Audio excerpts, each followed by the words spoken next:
Auteur is a term applied to a filmmaker who exhibits an extraordinary amount of personal style and artistic control in their work.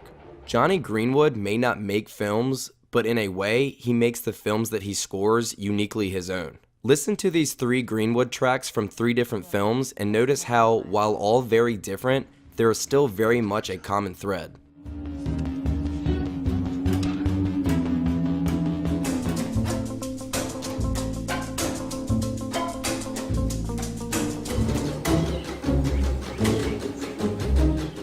His style is unique and distinctively his own. Even when Greenwood takes a more traditional approach to his music, the result is still undeniably Greenwood.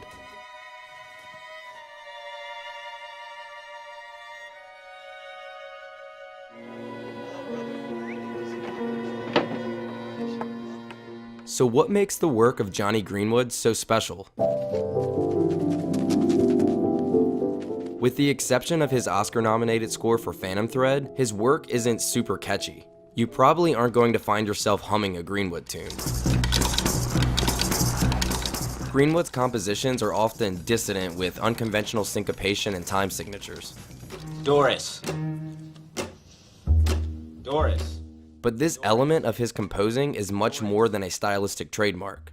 Greenwood's compositions tell a story that sometimes cannot be expressed visually. He uses his music to put us inside the head of a character. Let's take a look at the opening scene of The Master. The film opens on a shot of a ship's wake. Greenwood's piece here is grand and triumphant, invoking thoughts of battle and victory.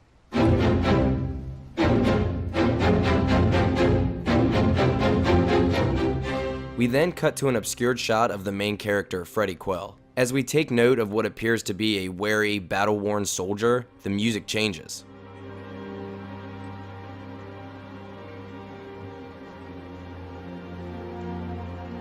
Triumph turns to melancholy. Delicate strings begin to weep. Then, as Freddie closes his eyes, another change. A new composition joins in.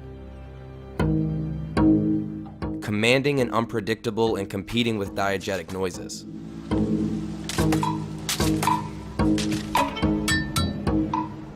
So what did we learn from Greenwood here? From the music that accompanies the opening shot, we can infer that Freddie is returning from war. But despite the triumph that may come with victory and finally coming home, we know that something is wrong.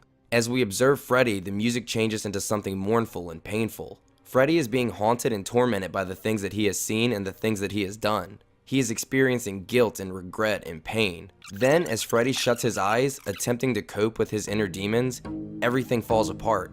This track, which is one of my favorite Greenwood pieces, is all over the place. Percussive and combative and erratic, this track expertly communicates the essence of Freddie Quell. This is what he has become, a raw, unpredictable mess. Greenwood uses a similar approach in Lynn Ramsey's You Were Never Really Here. For this track, he takes influence from the pulsing electronic music that is often associated with stylized revenge thrillers. But something is different. Something is off. Greenwood alternates back and forth between time signatures, specifically 4/4 and 3/4 in this particular section. This gives the song an offbeat, skittish feel. If you aren't familiar with time signatures, try to nod your head to the beat when the music starts.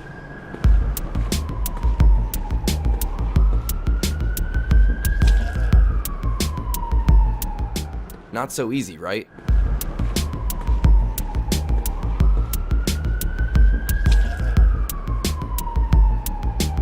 So what does all of this mean? Well, You Were Never Really Here is a subversive genre film, so it only makes sense that Greenwood would toy with our expectations.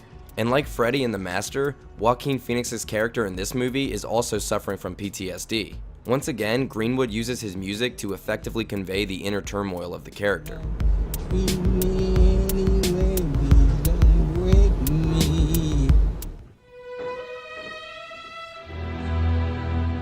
While the term auteur may not be applied to composers, Jonny Greenwood certainly makes a case for it. His music is unique and easily distinguishable, and most importantly, undeniably Jonny Greenwood.